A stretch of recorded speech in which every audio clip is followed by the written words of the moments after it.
Cette année, donc dans le cadre des 4 années de commémoration de la Grande Guerre, 14-18, nous avons eu l'opportunité, de par Jean-Louis Pamard et Julien Satuil qui ont composé une œuvre qui s'appelle Aux Arts Citoyens, de proposer ça ici à Ronques.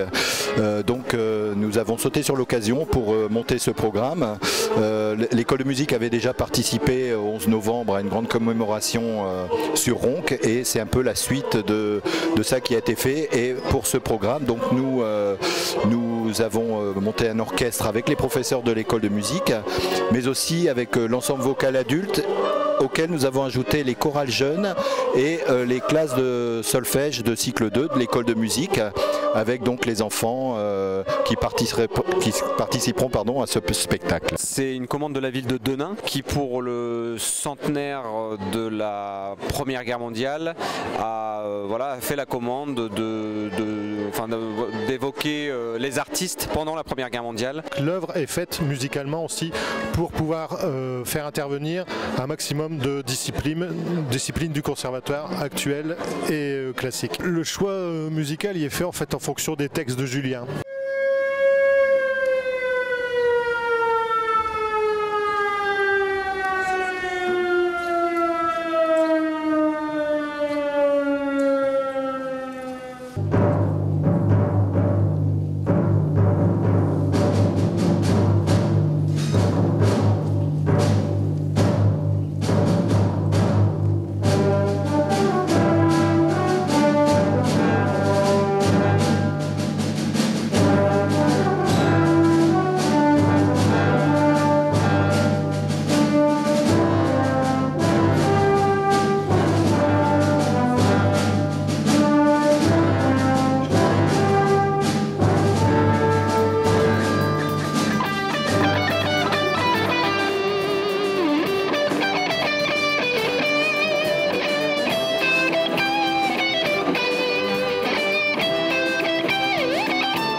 Deux amis marchent dans une ville, semblable à toutes les villes, et discutent.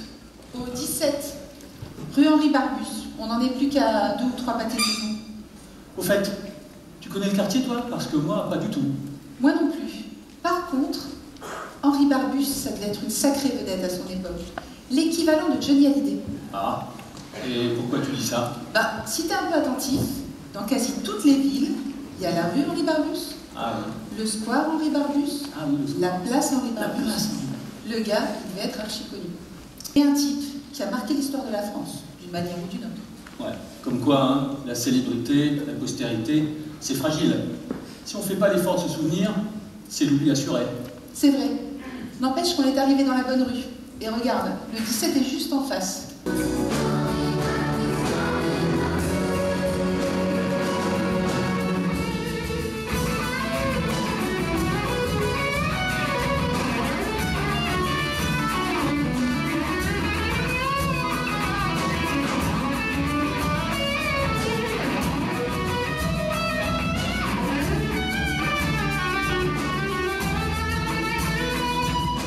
1915, dans une tranchée française. De la vermine de ces boches. Quand on leur a fait avaler leur casque à pointe, on ira foutre le feu à la Germanie. Des dégénérés, je vous le dis. Pire que des animaux, c'est clair. Faut voir comme les journaux en parlent. Ces gens-là, c'est des monstres. La lie de l'humanité. Et toi, Barbus, tu dis rien. T'es pas d'accord. T'aurais pas une petite boule qui t'attend en Allemagne des fois? Je dis que vous avez tort. Je me bats pour la paix. Pour un jour revivre heureux dans mon pays, la France. Mais ce que vous dites est absurde. Vous aussi, là-bas, on nous fait passer pour des monstres. Sauf que c'est faux. Sauf que c'est le cas. Les gouvernements ont tout intérêt à faire passer l'autre pour la pire ordure qui soit. Histoire que nous, soldats, on trouve du sens à risquer notre peau pour les beaux yeux du drapeau. Eux aussi, ils écrivent des lettres à la bougie avec le fol espoir de revenir vivants de cet enfer. Eux aussi, ils s'accrochent à leur enfance, à leurs enfants, à leurs amours, à leur père, à leur mère, à leurs beaux souvenirs pas si lointains, pour trouver chaque jour la force de se battre, pour oublier que ce conflit n'a pas de sens. On est tous aussi misérables.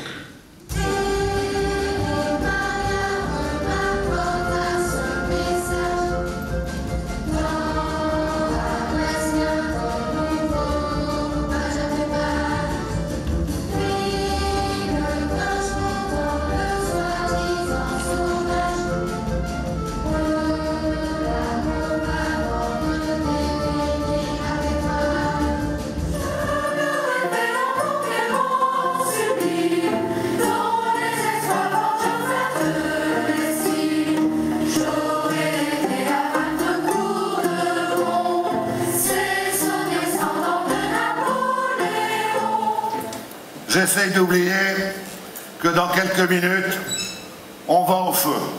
Ça fait longtemps qu'on n'est plus dans la vie. Et qu'est-ce qu'il dit, Rainer? Hé, Rainer! Il laisse tomber. Il dit plus rien depuis avant-hier qu'il a vu de trop près Tobias se faire dézinguer. Mais regarde sa figure, elle est devenue grise.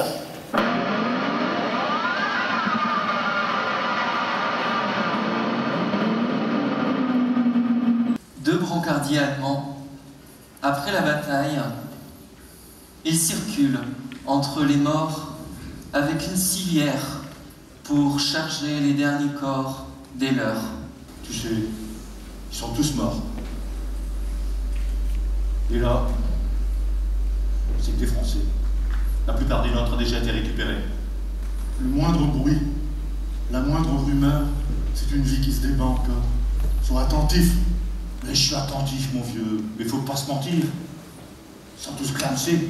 J'ai entendu une respiration. Écoute. Là-bas, laisse ton bonhomme. On va voir. Il est vivant. Qu'est-ce que je t'avais dit? Il est vivant. C'est un des nôtres. On l'embarque.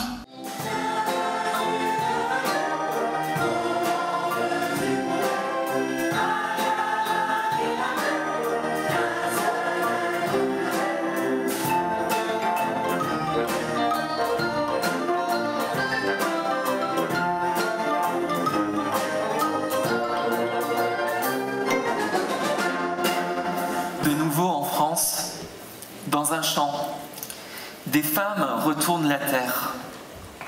L'une d'elles s'arrête et s'essuie le front. Elle engage la conversation. Vivement que mon Émile revienne. Je lui sauterai dans les bras, mon homme. Et faut être honnête, je serais bien contente qu'il récupère son travail au champ. Je me sens tellement épuisée le soir. Ce que je souhaite, moi, c'est que le mien revienne en un seul morceau. Fernand, le mari de Delphine, il est retourné chez lui sans ses jambes.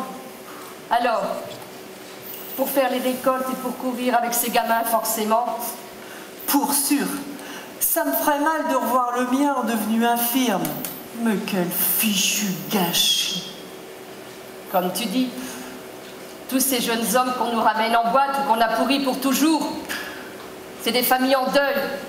Et du talent gâché quand je pense à ce qu'ils auraient pu faire et vivre s'il n'y avait pas eu cette foutue guerre. Regarde, Louis Bergaud, celui qui avait écrit un bouquin qui avait fait parler. La guerre des boutons. Juste la trentaine. Et hop, liquidé. C'est qu'il aurait pu en écrire encore des tas, des livres. Alain Fournier, celui qui a écrit Le Grand Mône, dont tous ces gens causent. Celui-là, il avait la vingtaine.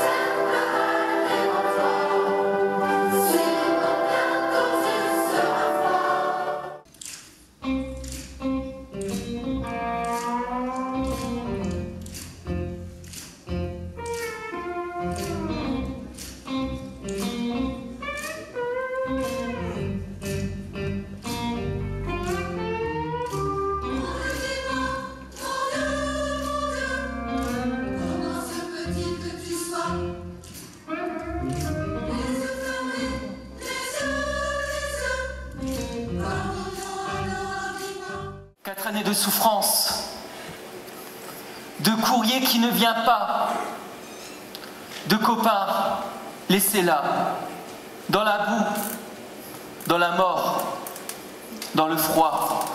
4 années de folie, de déchirure, 4 années de tranchées, de rêves et de promesses massacrées, de talents éclatés. Mais 4 années de lutte, de vers, de piano, de violon, de phrases griffonnées pour garder à tout prix en mémoire le goût de la poussière.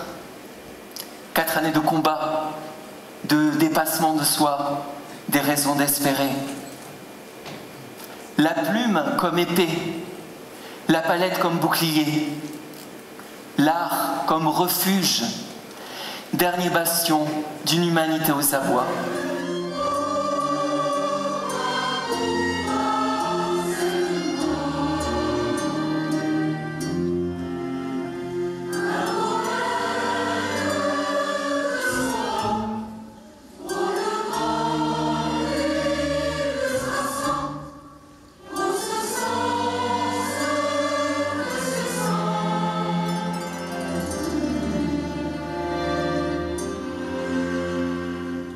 Les cloches de l'église se sont mises à sonner, sans discontinuer, depuis plusieurs minutes. Une femme sort de chez elle et interpelle sa voisine, déjà sur le palier de sa maison. Marie, Marie, la guerre est finie. J'en ai vu avec des drapeaux se diriger vers la place. C'est fini, Marie. La guerre est finie pour de bon? C'est terminé. Ça y est? Oui, ça m'en a tout l'air. La paix a dû être signée. Et moi, mes 2 fils, qui me les rendra, hein? Elles peuvent sonner vos cloches. Ça ne changera rien pour mes 2 gamins qu'on m'a volés au chemin des dames. Venez avec nous sur la place. Faut fêter ça, coûte que coûte. Non. Allez danser, jeunesse. Moi, je vais tout maudire. Allons-y, vive la